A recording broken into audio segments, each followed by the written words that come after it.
भाई लोग, वैसे तो मार्वल कॉमिक्स में ऑलमोस्ट सभी सुपर हीरो और सुपर विलन्स के मेल और फीमेल वर्जन एग्जिस्ट करते हैं, लेकिन एक ऐसा सुपर हीरो भी है जिसको स्पेशल इंडिया के लिए क्रिएट किया गया था। बात कर रहा हूँ स्पाइडरमैन की, जिसकी लाइव एक्शन मूवी हमने अपने बचपन में कभी ना कभी तो जरूर देखी होगी। स्पाइडरमैन इंडिया को इंट्रोड्यूस किया गया 2004 में कॉमिक्स के थ्रू, और उसकी ओरिजिन पीटर पार्कर से थोड़ी डिफरेंट करी गई है और उसको थोड़ा इंडियन टच और इंडियनाइजेशन के साथ प्रेजेंट किया गया। स्पाइडरमैन इंडिया को संबोधित किया जाता है पवित्र प्रभाकर के नाम से, जो इंडिया के गांव में रहता है, और इसको काफी फैसिनेट किया गया है इंडिया के हिसाब से।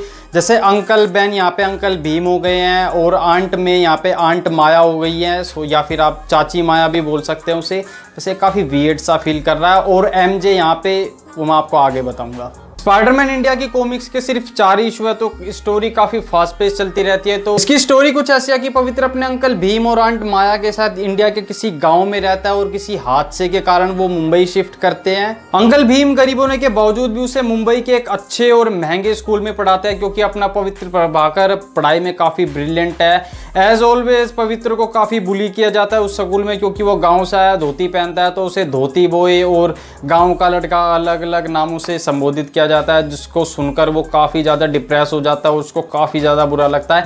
इसी बीच जब वो अपनी लाइफ की भसड़ों से जूझ रहा होता है, तो उसकी लाइफ में आती है एमजे, जिसको यहाँ पर मीरा जेन की संज्ञा दी गई है। एंड साथ ही नॉर्मन ऑसबोर्न की जगह ले ली है नलिन ओब्रॉय ने, जो अपने धोती बॉय का मेन विलन है। एज ऑलवेज जैसे हर टिपिकल सुपर हीरो स्टोरी में होता है कि पहले विलन को सेटअप किया जाता है, बाद में अपने हीरो को। तो नलिन को जो उसकी पावर मिलती है, राक्षसों वाली पावर, वो एक एमुलेटर के थ्रू मिलती है। तो उसको पता लगता है कि ये एमुलेटर किसी गांव के जमीन के नीचे दबा हुआ है, तो उस पूरे गांव को तहस नहस कर देता है, जला देता है, और उस एमुलेटर को वहां से निकाल लेता है। उसके बाद वो यज्ञ वगैरह करता है और उस एमुलेटर के थ्रू राक्षसी शक्तियों को प्राप्त कर लेता है, और एक भयानक और अजीब से दिखने वाले राक्षस में तब्दील हो जाता है। ये क्या बात करता है यार। इसके दूसरी तरफ पवित्र पर कुछ गुंडे हमला कर देते हैं, तो वो बचते बचाते योगी जी से मिलता है, एंड योगी जी उसको अच्छे बुरे का ज्ञान पिलकर उसको मकड़ियों की शक्तियां दे देते हैं। यार हमें नहीं देता कोई ऐसे शक्तियां। और ये योगी जी कौन है, कहां से आए हैं, क्यों आए हैं, इसका कोई एक्सप्लेनेशन हमें नहीं दिया गया है। साथ ही अपना नलिन ओब्रॉय अपनी हरामी पंक्तियों में लग जाता है, और वो एक पोर्टल खोलकर दूसरी दुनिया के राक्षसों को इस दुनिया में लाना चाहता है और इस दुनिया पर राज करना चाहता है। अब पता नहीं भाई कौन सी सोच है उसकी। तो बेसिकली हम ये मानकर चल सकते हैं कि नलिन ओब्रॉय को जो शक्तियां मिली है वो राक्षसी शक्तियां हैं, और वो राक्षस जैसा ही दिखता है। तो Nalin Oberoi is equal to राक्षस। अब भगवान जाने नलिन को कहां से पता लगता है कि पवित्र प्रभाकर नाम का कोई लड़का, उसके पास स्पाइडर की शक्तियां हैं। तो वो उसको मारने के लिए, मतलब उसको ऐसा फील होता है कि ये मेरे रास्ते का रोड़ा बन सकता है, तो उसको मारने के लिए वो अपने चेले डॉक्टर ओक्टो को भेजता है राक्षसी शक्तियां देकर, जिससे वो एक भयानक और अजीब से दिखने वाले डीमन में तब्दील हो जाता है। और डॉक्टर ओक्टो उसे ढूंढने के लिए निकल पड़ते हैं, और ढूंढते ढूंढते वो पहुंचते हैं क्रिकेट ग्राउंड में, जहाँ पे अपना पवित्र प्रभाकर मैच खेल रहा होता है, चौके छक्के ऐसे मार रहा होता है, धोनी को भी फेल कर देता है। ये थोड़ा ज़्यादा हो गया। हम कहा थे कि वो मैच खेल रहा होता है और डॉक्टर ओक्टो उसका मैच बर्बाद कर देते हैं, और ये सब देखकर उसे काफी गुस्सा आता है। वो वहीं पे स्पाइडरमैन बन जाता है धोती वाला, और डॉक्टर ओक्टो को धो देता है।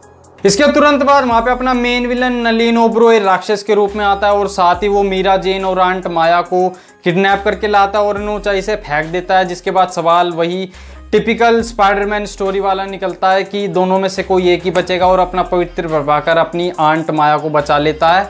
लेकिन ट्विस्ट यहाँ पे ये है कि साथ ही मीरा जेन भी नहीं मरती, क्योंकि डॉक्टर ओक्टो का लास्ट टाइम पर जमीर जाग जाता है और वो एमजे को बचा लेते हैं। और ये सब देखकर पवित्र को काफी ज्यादा गुस्सा आता है, और वो धीरे धीरे वैनम में ट्रांसफॉर्म होने लगता है। और ये सब देखकर नलिन के अंदर जो राक्षस होते हैं वो काफी ज्यादा खुश होते हैं, क्योंकि उन्हें नलिन से कोई मतलब नहीं होता, उन्हें वैनम की शक्तियां या फिर कह लो स्पाइडरमैन की शक्तियां चाहिए होती है। और पवित्र वैनम में ट्रांसफॉर्म होने ही वाला होता है कि सडनली उसे अंकल बेन के वो गोल्डन वर्ड्स याद आते हैं कि बड़ी शक्तियों के साथ बड़ी जिम्मेदारियां भी आती है, और उसका गुस्सा ठंडा हो जाता है। और फिर क्या, वो उसको पता चलता है कि उसकी नलिन की जो शक्तियां हैं वो इस एमुलेटर के साथ जुड़ी है। तो वो उस एमुलेटर को नलिन के शरीर से अलग करके समुद्र में फेंक देता है, और फिर क्या, सब अपने घर खुशी खुशी चले जाते हैं। मैरी जेन अपने घर चले जाती है, और पवित्र अपनी आंटी माया को लेकर अपने घर चली जाती है। इस स्टोरी में एक क्लिफहैंगर भी छोड़ा गया है कि जो एमुलेटर उस समुद्र में फेंकते हैं उसमें से कुछ वेनम जैसा निकल रहा होता है और इसकी स्टोरी आगे कभी कंटिन्यू नहीं हुई